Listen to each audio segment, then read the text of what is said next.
Pampanga para sa sikat na Hot Air Balloon and Music Festival. Silipin ang engranding pagbabalik ng event na ito sa agenda report ni Ryan George.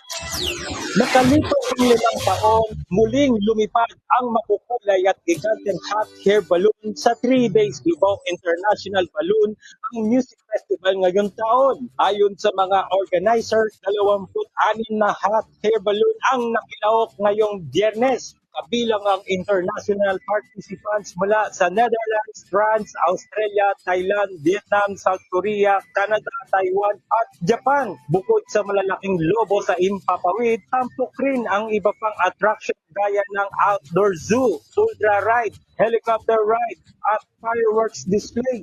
Titik rin ang performance sa music festival ngayong gabi kasama ang Ben and Ben, The Ones, Darren Espanto, Mayonnaise at Alamat. Nag-attend po kami this time sa Balloon Fest para po sa Alamat since ilang years din po kasi nag-stop yung Balloon Fest and yan, finally po, ngayon po, na-invite po yung Alamat which is the reason po bakit.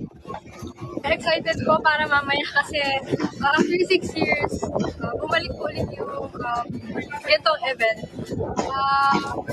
Super excited po para sa Alamat kasi yun po talaga yung pinuntahan.